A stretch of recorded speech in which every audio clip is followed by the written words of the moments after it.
અનંત અનંત ભાવ ભેદથી ભરેલી ભલી અનંત અનંત નાય નિક્ષેપે વ્યાખ્યાની છે. સકલ જગત હિત કારિણી હારિણી મોહ તારિણી ભવાબ્ધિ મોક્ષ ચારિણી પ્રમાણી છે. ઉપમા આપ્યાની જેને તમારા ખવીતે આપવાથી નિજ મતિ મપાઈ મેં માની છે. અહો રાજ ચંદ્ર બાળ ખ્યાલ નથી પામતાય જીનેશ્વર તાણી વાણી જાણી તેણે જાણી છે. ગુરુરાજ તાણી વાણી જાણી તેણે જાણી છે.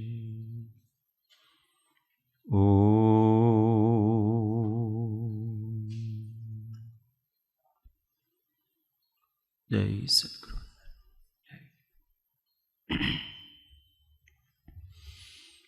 તત્વ વિચારણામાં અનુભૂતિના ઉદ્ગારો પુસ્તક વિચાર નોંધ 2 તારીખ 20/4/1957ની ડાયરી. ધર્મ એટલે પૃષ્ઠ સંખ્યા 20.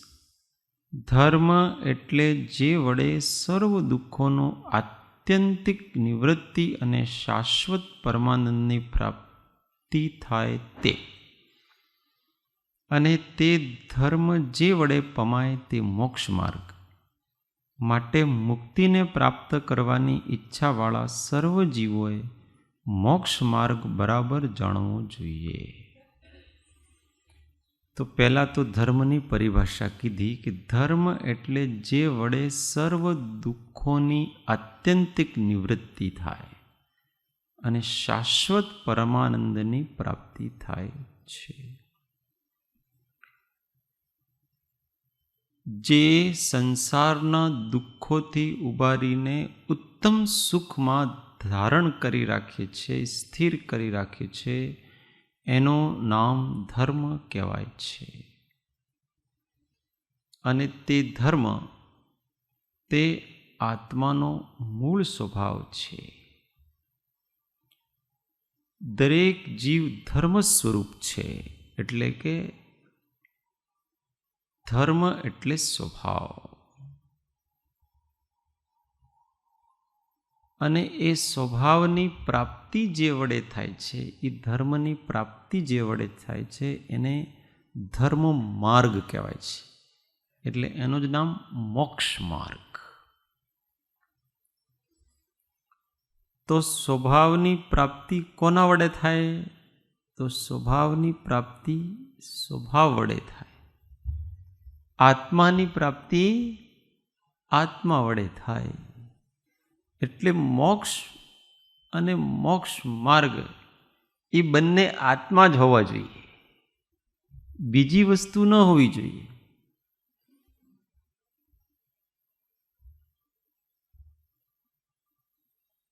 આપણે અહીંયાથી મુંબઈ જવું હોય તો અહીંયા સાધન અને આપણે જુદા જુદા હોઈએ. કોના વડે જઈએ? આપણે ટ્રેનથી. આપણે જુદા, ટ્રેન જુદા. એમ અહીંયા નથી. અહીંયા એક જ છે. સાધન અને સાધ્ય એક જ છે. આત્માથી આત્માની પ્રાપ્તિ થાય છે.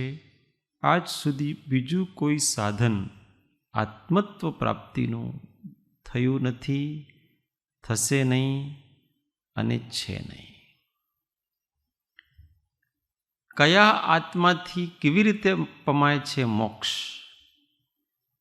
તો એના માટે મોક્ષ માર્ગ બરાબર જાણવો જોઈએ. તો ભગવાને કીધું છે કે સમ્યક દર્શન જ્ઞાન ચારિત્રાણી મોક્ષ માર્ગ. આ ધર્મ પ્રાપ્તિનો માર્ગ છે. એટલે કે સમ્યક દર્શન, સમ્યક જ્ઞાન અને સમ્યક ચારિત્ર, એનાથી આત્માની પ્રાપ્તિ થાય છે. અને આ ત્રણેય આત્મા જ છે. સમ્યક દર્શન પણ આત્માનું સ્વરૂપ છે, સમ્યક જ્ઞાન પણ આત્માનું સ્વરૂપ છે, અને સમ્યક ચારિત્ર પણ આત્માનું જ સ્વરૂપ છે. એટલે આત્મા વડે જ આત્મા પ્રાપ્ત થાય છે. એટલે કે સમ્યક દર્શનની શ્રદ્ધા. પહેલાં તો આત્મા હોવાની શ્રદ્ધા કરો. સમ્યક જ્ઞાન એટલે અનુભવ. આત્મા હોવાની અનુભૂતિ કરો. અને સમ્યક ચારિત્ર એટલે એમાં સ્થિર થવું. તો જેની શ્રદ્ધા થઈ છે, જેની અનુભૂતિ થઈ છે, એમાં જ લીન થઈને રહો. એ લીનતા પણ આત્માનો સ્વભાવ છે. કોઈ પણ વસ્તુમાં તન્મય થવો એ આત્માનો સ્વભાવ છે. જો આત્મામાં કોઈ વસ્તુમાં સ્થિર થવાનો સ્વભાવ ન હોય તો આપણે ન થઈ શકીએ. એટલે આ જીવ દરેક વખતે સમ્યક દર્શન, સમ્યક જ્ઞાન અને સમ્યક ચારિત્રનું આચરણ કરે છે. અત્યારે અહીંયા જેટલા બેઠા છે એ બધા જાણે અજાણે આ ત્રણેય રૂપ છે. ભલે આપણને ખબર ન હોય. દર્શન, જ્ઞાન, ચારિત્ર હંમેશા જીવમાં હોય છે. પણ એ જ્યારે વિપરીત લાગે છે તો મિથ્યા દર્શન, જ્ઞાન, ચારિત્ર થઈ જાય છે. અજ્ઞાની જીવમાં શ્રદ્ધા હોય કે નહીં? હોય. પણ કોની શ્રદ્ધા હોય? અસત શ્રદ્ધા હોય. હું આ શરીર છું એવી શ્રદ્ધા છે. અજ્ઞાની જીવને અનુભવ હોય કે નહીં? અનુભવ હોય. કોનો અનુભવ હોય? પોતાના વિકારી સ્વરૂપનો. જો અનુભૂતિ કોઈ પરદ્રવ્યને થાય નહીં. અનુભૂતિ તો હંમેશા સ્વદ્રવ્યને થાય. અને સ્વદ્રવ્ય જ બે પ્રકારનો છે, એક શુદ્ધ અને અશુદ્ધ. અજ્ઞાની જીવની દ્રષ્ટિ અશુદ્ધ સ્વરૂપ ઉપર છે, ઉપયોગ અશુદ્ધતા ઉપર છે. એટલે એને અશુદ્ધ સ્વરૂપની અનુભૂતિ હંમેશા થઈ રહી છે. અને અજ્ઞાની જીવમાં ચારિત્ર છે કે નહીં, એટલે એ સ્થિર થાય કે નહીં? તો એ દરેક સમય સ્થિર છે. કોના અંદર? પોતાના અશુદ્ધ સ્વરૂપમાં. કશાય ભાવોમાં તન્મય છે.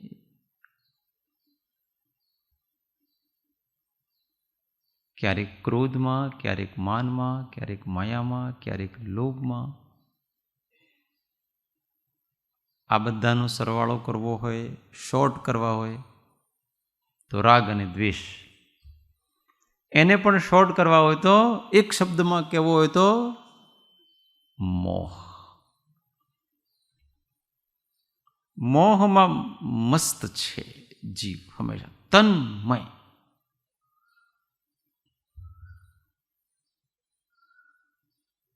એટલે એનો ચારિત્ર છે. પણ કેવો ચારિત્ર છે? મિથ્યા ચારિત્ર છે ખરું. ઉપયોગનો સ્વભાવ છે એ કોઈને કોઈ અંદર તન્મય રહેશે જ. એનો સ્વભાવ છે. નિરાધાર ઉપયોગ ન રહી શકે. કાં તો પરભાવમાં રહેશે, કાં તો સ્વભાવમાં રહેશે, પણ રહેશે ખરો એનો. અને આટલી વસ્તુ જીવને ખબર પડી જાય કે આપણે પોતાની શ્રદ્ધા કરવાની છે, પોતાની જ અનુભૂતિ કરવાની છે અને પોતારૂપ થઈને જ રહેવાનું છે. બસ ઇઝી. આમાં કંઈ વધારે કરવાનું છે? પરથી ખસ સ્વમાં વસ એટલો બસ, નહીં તો 84માં ફસ. અને પછી તારી મૂર્ખાણી ઉપર હસ. મૂર્ખ છે જીવો કે જે કશાયોમાં તન્મય થઈ રહ્યા છે, દુઃખમાં તન્મય થઈ રહ્યા છે. આનાથી મોટું દુઃખ કોઈ નથી.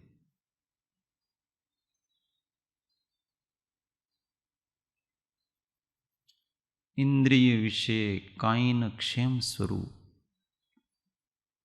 છતાં અવિદ્યા ભાવથી રમણ કરે ત્યાં મૂઢ. ઇન્દ્રિય વિશે જીવને કાંઈ ન ક્ષેમ સ્વરૂપ, છતાં અવિદ્યા ભાવથી રમણ કરે ત્યાં મૂઢ.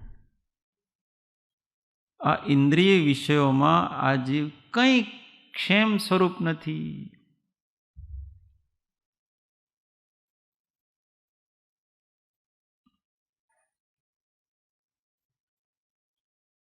કંઈ સાચવી રાખવા જેવું નથી, કંઈ શાંતિ નથી, કંઈ સુરક્ષા નથી.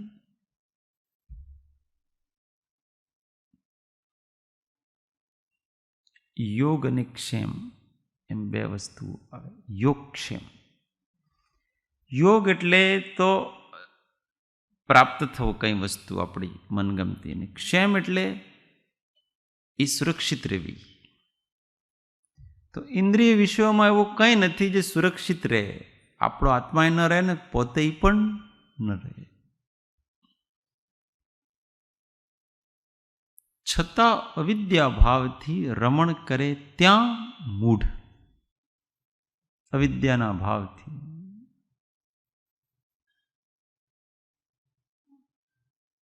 તારો દોષ એટલો જ કે અન્યને પોતાનું માન્યું અને પોતે પોતાને ભૂલી ગયો. એમ શાસ્ત્રનું વચન હોવાથી સર્વપ્રથમ સાધકનું કર્તવ્ય સમ્યક્ત્વની પ્રાપ્તિ રહે છે. પહેલું કર્તવ્ય શું છે? સમ્યક્ત્વની પ્રાપ્તિ, એટલે પોતાની શ્રદ્ધા બરાબર નિર્મળ કરો. જેમ છે તેમ પ્રતીતિમાં લો. પણ એના માટે શું કરવાનું? વસ્તુ સ્વરૂપના જ્ઞાન વિના સમ્યક્ત્વ થતું નથી. જ્યાં સુધી વસ્તુનું જે સ્વરૂપ છે એનું જ્ઞાન ન હોય બરાબર, ત્યાં સુધી સમ્યક દર્શન ન થાય. કેમ કે જેનું જ્ઞાન નથી એની શ્રદ્ધા કેવી રીતે કરશે? શ્રદ્ધા કરવા માટે પહેલા વસ્તુને જાણવી પડે છે.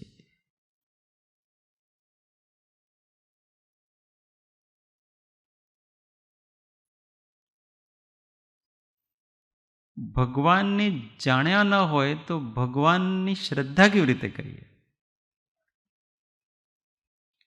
એટલે જ તો જ્યાં સુધી ભગવત સ્વરૂપનું સંવેદન થતું નથી ત્યાં સુધી ભગવાનની શ્રદ્ધા નથી.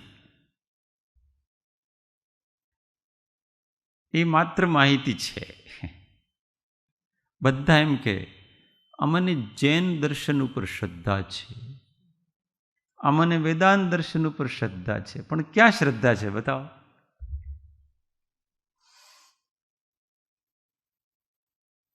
એનું બરાબર સ્વરૂપ ખ્યાલ આવે તો જ એના ઉપર શ્રદ્ધા બેસે. એનું સંવેદન થાય તો જ શ્રદ્ધા બેસે. અનુભવ વગર શ્રદ્ધા હોય નહીં. જેણે ક્યારેય ગોળ ખાધો ન હોય એને ગોળની શ્રદ્ધા ન થાય. કેમ ન થાય? કેમ કે એને અનુભવ નથી, એના સ્વાદનો અનુભવ નથી ને, એટલે કોની શ્રદ્ધા કરશે? બીજાના કહેવાથી જરૂર કરે. એનું નામ તો પરોક્ષ શ્રદ્ધા છે, અને જે પરોક્ષ છે એ શ્રદ્ધા છે જ નહીં.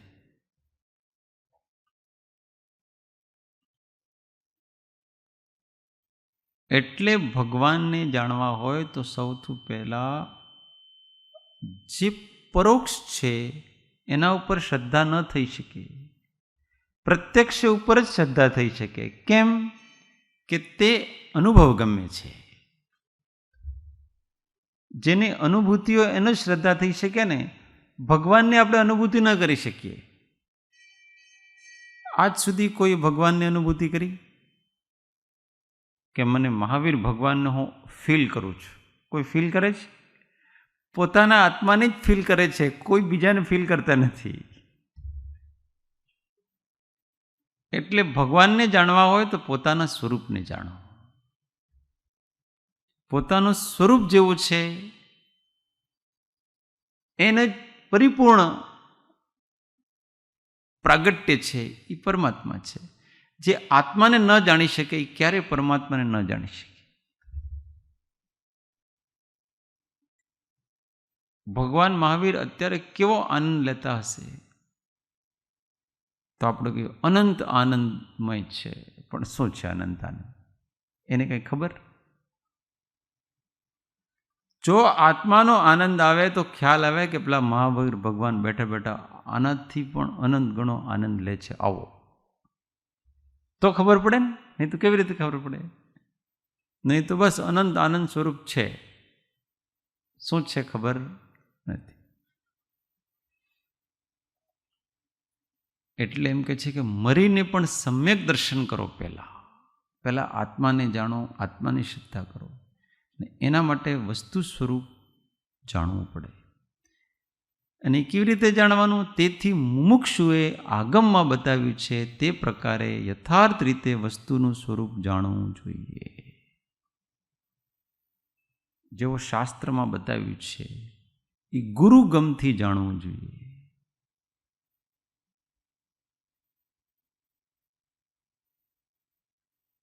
આ પ્રમાણે જીન ભગવાનનો દ્વારા બોધવામાં આવેલું વસ્તુ સ્વરૂપ પ્રથમ તો બુદ્ધિ વડે નિશ્ચય વ્યવહારના અવિરોધથી જાણવું. આગમમાં બતાવ્યું છે એટલે જે મહાપુરુષો કહે છે એ આગમ જ છે. આગમ એટલે અહીંયા કંઈ શાસ્ત્ર તરફ ન જવું આપણે. આગમ એટલે હું બધે ચોપડીઓ ભણી લઉં, એમાં આગમનો મતલબ ચોપડી નથી. આગમનો મતલબ જ્ઞાન છે. આ સમંતાત ગમન ઇતિ આગમ. ચારે તરફથી જે ગમન એટલે ગમ પડે છે, જ્ઞાન થાય છે. ચારે બાજુનું એટલે વસ્તુનું સમસ્ત પ્રકારથી જે જ્ઞાન છે એનું નામ આગમ છે. એમાં નિમિત્ત દ્રવ્યશ્રુત છે, પણ જ્ઞાન તો પોતાને થાય ને. શાસ્ત્રમાં તો એમ લખ્યું છે કે ઉપયોગો લક્ષણમ, આત્માનું લક્ષણ ઉપયોગ છે. આ દ્રવ્યશ્રુત છે, આ લખ્યું છે. એનું જ્ઞાન કોને થાય? એનું જ્ઞાન તો આત્માને થાય ને. શાસ્ત્રમાં તો શબ્દ છે, જ્ઞાન આત્માને, ઉપયોગ હું જ છું. શાસ્ત્ર છે ને એ માત્ર પોતાના સ્વરૂપની અભિવ્યક્તિ કરે છે કે તમે આવા જ છો એમ બતાવે છે. એ પણ માત્ર શબ્દથી બતાવી શકે, ભાવથી ન બતાવી શકે. ભાવથી સ્વસંવેદન કરી શકીએ છીએ. એટલે પ્રથમ જીવ, અજીવ, આશ્રવ, બંધ, સંવર, નિર્જરા, મોક્ષ, પાપ, પુણ્ય, ષડદ્રવ્ય, પંચાસ્તિકાય, અનેક પ્રકારના નય, નિક્ષેપ, પ્રમાણ, કાર્યકારણ સંબંધ, નિમિત્ત ઉપાદાન સંબંધ, આ બધી વ્યવસ્થાઓ આખી વિશ્વની એ જાણવી જોઈએ. જ્યાં સુધી આવી રીતે વસ્તુ સ્વરૂપ ખ્યાલ ના આવે કે આ બધું કેવી રીતે બની રહ્યું છે ભાઈ, ત્યાં સુધી આપણી સ્થિરતા ન થાય, કંઈક ને કંઈક આસક્તિ સુખ બુદ્ધિ પરદ્રવ્યમાં પરભાવમાં બનેલી જ રહેશે. ઉપયોગ અસહાય ચૈતન્યમાં સ્થિર ન જ થઈ શકે. કેમ કે હજી આ જીવને એમ છે કે અહીંયા મારી સુરક્ષા છે, અહીંયા મારી સુરક્ષા છે, આનાથી મને સુખ મળશે, આ મારો આધાર છે, આ મારો સહાયક છે, એમ હજી સુધી છે. એટલે ઉપયોગ અસહાય નથી થતો. ઉપયોગ અસહાય ન થાય ત્યાં સુધી અસહાય એવી ચૈતન્ય તત્વની અનુભૂતિ ન થાય. એને હજી સુધી જોડી રાખ્યો છે બહારમાં. સહાયક સામગ્રીઓ ઉપર વિશ્વાસ છે, પર પોતાના અસહાય નિરાધાર સ્વયંભૂ સહજ ચૈતન્ય સ્વભાવ ઉપર વિશ્વાસ નથી. બીજા ઉપર વિશ્વાસ છે. પર ઉપર વિશ્વાસ રાખશો તો પર તો હંમેશા વિશ્વાસઘાત જ કરે છે. આત્મા ઉપર વિશ્વાસ રાખશો તો ક્યારેય વિશ્વાસઘાતમાં પડીશું નહીં. આમ વસ્તુનું સ્વરૂપ યથાર્થ જાણી અને સ્વસન્મુખ દૃષ્ટિ કરવી, એમ અહીંયા કહેવાનો અર્થ છે. આગળનો પણ ફરીથી લઈશું.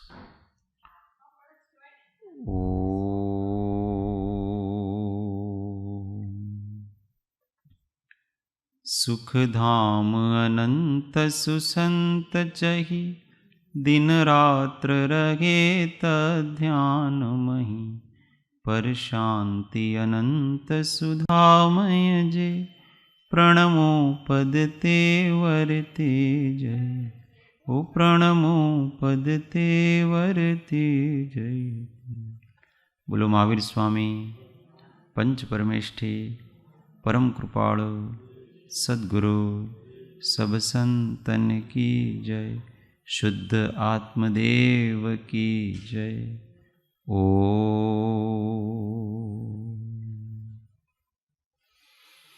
જય સદગુરુ વંદન.